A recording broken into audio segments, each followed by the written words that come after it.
Hi friends, it's Alisani Brazil here from San Francisco. I just finished a flight and I am here in my hotel room and I am here to tell you the top 5 things you need to know before going on a flight attendant interview. Okay, before we get started, you may want to know why I'm qualified to tell you these things. There are 2 reasons why I'm qualified. Number 1, I've gone through the interview process 3 times and gotten hired 2 out of those 3 times. And number 2, I've been a flight attendant for 8.5 years. Why wouldn't I be qualified to tell you? I know exactly what to do at the interview. So, let's get started with number 1. Okay, number 1. Your prior accolades, important positions, or higher education won't get you hired. Now, for some of you, that is mind-blowing. Let me give you a tale of 2 people who went after a flight attendant position. One had over 30 years of experience in the workforce with a master's degree, actually 2 master's degrees, supervisor and manager and director experience, lots of experience with working with people because she is a social worker, and the overall well-roundedness just of life experience in general, because she is the elder of the 2. The other one lacked confidence. I mean, really lacked confidence. I honestly can't even remember if she had a college degree or not. She was beautiful, young, well, younger, still in her 40s, as most of us here are middle-aged people, still in her 40s. But she was younger than the other one. The other was in her 60s. And just overall had a lot of just, I'm not going to say failed goals and dreams, but she was not where she wanted to be. They both came to me to get advice on how to interview and get hired for a flight attendant position. One came with all the confidence in the world. You can probably guess which one that was. That's right, the one in her 60s with all the accolades, all of the confidence, had her life together. And then the other one came to me in humility, just wanting to learn. She was willing to try anything. The one who had very little confidence, a lot of not so good past experiences, or I should say not stellar past experience, because all experiences are good experience, but not experiences that she thought would look good on a resume. She did every single thing I told her to do, and she got hired right away with the company she interviewed with, which, by the way, is one of the best companies to work for in the world. The other one, she took my advice, but I could even tell as I was kind of coaching her, and by the way, this is not a promotional video. I do not sell coaching. I'm just putting out an informative interview, so I just want you to know that these are my friends, so it was just me helping them out. I do not have a coaching business, at least not right now. So I could tell as I was coaching her that she was taking what I said, but She was also relying a lot on her past experience to sort of get her a lot of the way there. And I could tell, because everything I would suggest to her, she would say, oh, yeah, I get that, I get that, I get that. It took her 2 years to get hired. 2 years to finally get hired from a company. She had went on multiple interviews, including interviews with regionals, not larger airlines, meaning like, you know what the larger airlines are, Delta and stuff. If they were regional airlines, she did not even get a job offer. With the regional airline, this is a person who, if you looked at her on paper and if you just met her, she had everything together. But because she did not have the right mindset for entering in to a interview, she was disqualifying herself. So please remember this: your past experience, your accolades, and your higher education is not going to get you there. It helps, but it's not going to get you there. Okay. Now we're going to go into number 2. Number 2 is know the STAR method for interviewing. The STAR method? What is that? You may be asking. STAR, S-T-A-R. STAR stands for situation or task, action, and result. The STAR method. Now, I explained this more into detail in my flight attendant interview video that you might want to check out, because it does talk more in depth about this, and I give you an actual scenario to give you an idea of how you will want to format your answers when you're asked a question in your interview. And I also give you sample interviews. So that's in the flight attendant interview video. Just Google flight attendant interview, Alisani Brazil, and it'll come up. Especially now, because I don't have that many videos up right now. I'm also doing my makeup, so it's like a get ready with me thing too. So if that's not what you want, I'm sorry, but the content for the flight attendant interview will be very valuable to you, I promise you. Okay, so that's what the STAR method stand for. So basically, S-T-A-R, STAR is situation or task, S-T, so situation or task, action, and result. STAR method. This is something you will definitely want to Google, YouTube, be as familiar with it as you can, because every single interview that you go on regarding being a flight attendant, regardless of the company that you're going to, will have this format, the STAR method.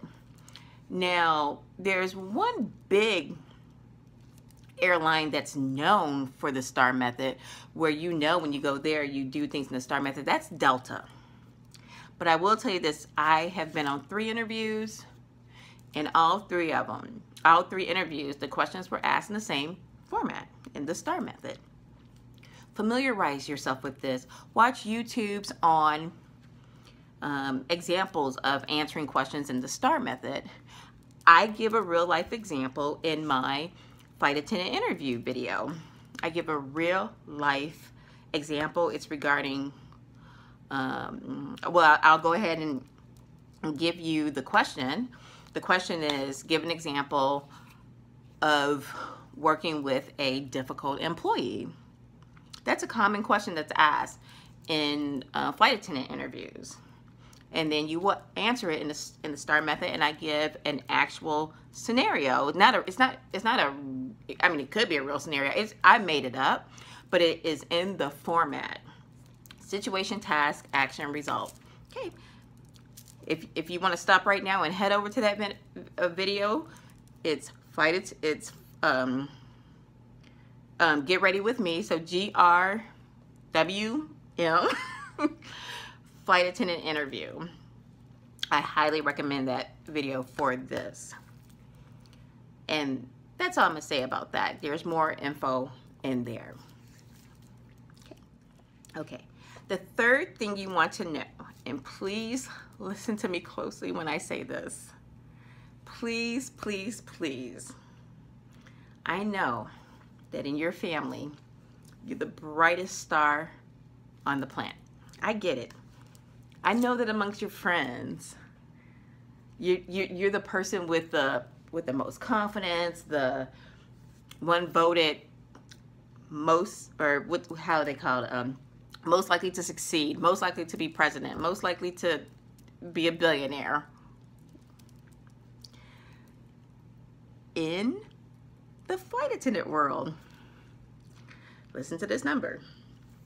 You have less than a 4% chance of getting hired. This is across the board. 4%. Now let's see what this looks like. We're gonna compare this to Harvard.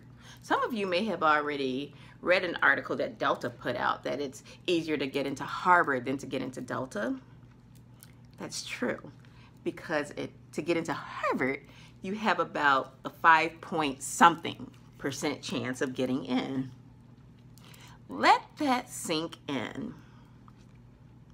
Has it sunk in?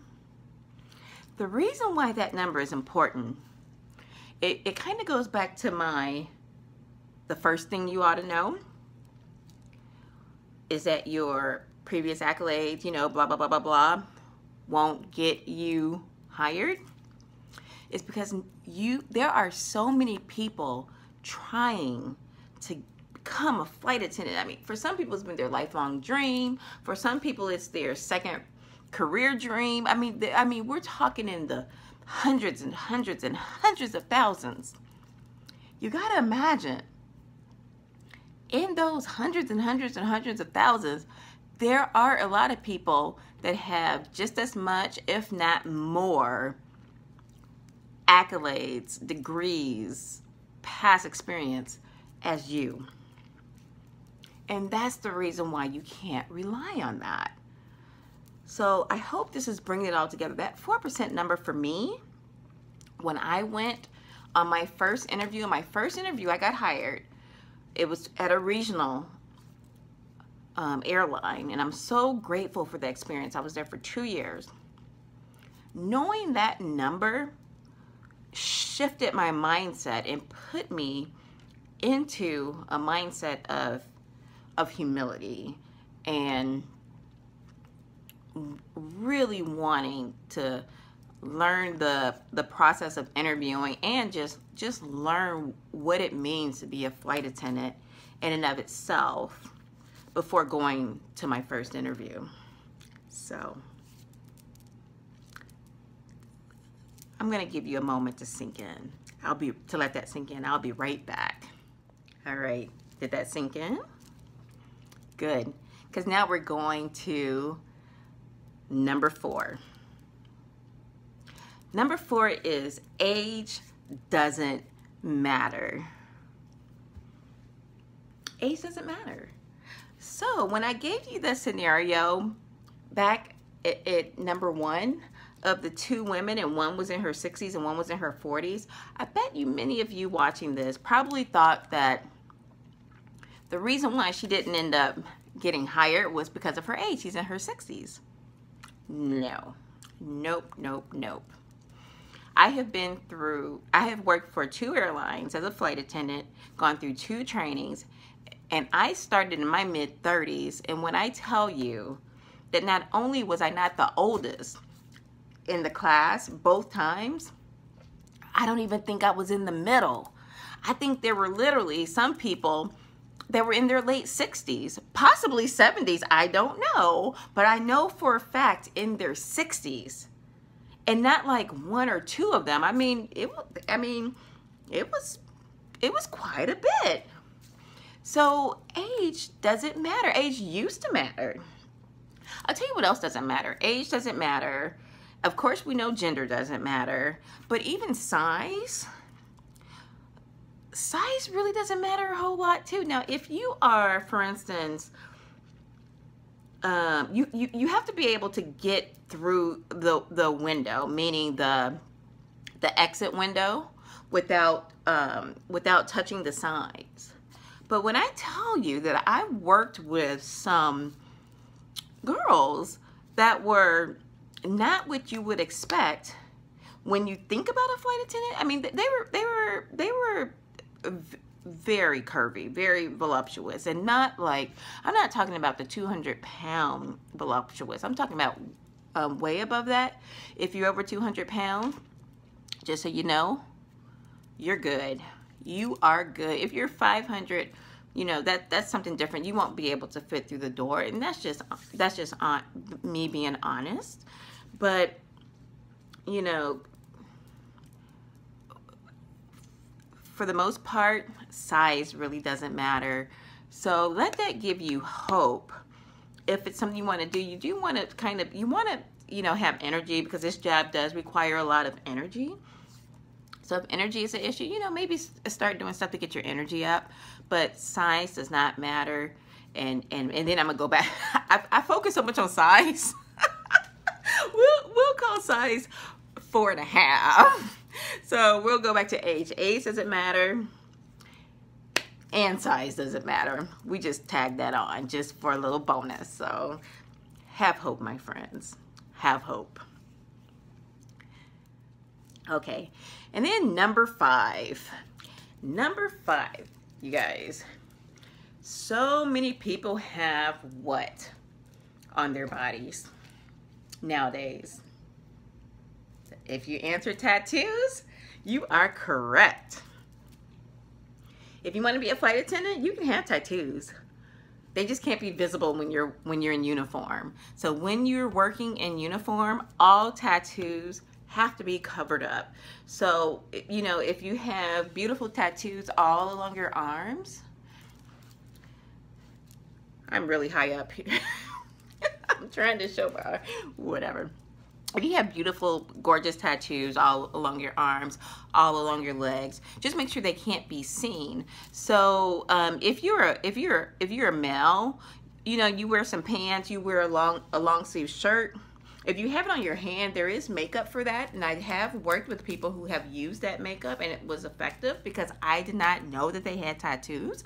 So that is one option. But just make sure when you go into that interview, there are no visible tattoos. So ladies, if you have them on your legs, and if you wear a skirt, wear opaque tights. So make sure that whatever you're wearing looks good with opaque tights. Because I did go on an interview with someone. We weren't together, but I mean, she was in the same interview with me, and her pantyhose were kind of they weren't sheer, but they were enough to where I could see her tattoo on her foot through the you know, through her pantyhose. And you know, make sure that's covered up. You don't want to take a chance that something like that can disqualify you, because it's not worth it. You've worked so hard. It's hard just to get to a face-to-face interview, that when you do not want to take the chance that something like that will disqualify you. Because well, first of all, whenever you interview for a flight attendant position, they won't even let you interview again for at least 6 months. And in this particular job, career, position, seniority is everything, and seniority is based on your time of your date of hire, and your date of hire is when you graduate training. So although 6 months might not be, you know, you might be thinking, oh, 6 months is a big deal. It's not a big deal. 6 months can be the difference of, you know, you getting hired right in front of a hiring freeze, versus the person 6 months ahead of you may have 20 classes after her. So 20 classes worth of people of seniority. And you know, as you grow in seniority, that means you get better days. That means you just have a better quality of life in general. So, you know, take that seriously. However, don't be discouraged if something does disqualify you. Just in my opinion, it's one of the best careers in the world. Just do, you know, do what you have to do to get in. So if you have to keep trying, if it takes you 2 years to get in, it's worth it. I'm just, you know, you are hearing from me that visible tattoos can get you disqualified for that. And if you are on this video, most likely you are trying to get hired. So don't take that chance. Please don't take that chance. There's other things that could get you disqualified. We don't want that to get you disqualified. You are here. I am here to help. I want you to get hired. Okay, so if you like this video and the content and want to hear or see more content like this, I would really appreciate it if you would hit that subscribe button, if you would hit the like, if you like the video, if you would put a comment in. Believe it or not, comments apparently helps with the YouTube algorithm, and I am just starting out, so all the help I can get, but I only want this help if it's genuine, because I want it to be organic and to be sincere. So you guys, I am here for you. If you have any other questions, go ahead and put the questions in the comment. And then if you would like to share this video, I would greatly appreciate that too. So this is Alisani Brazil, your flight attendant, your favorite flight attendant, and I will see you next time. Bye, you guys.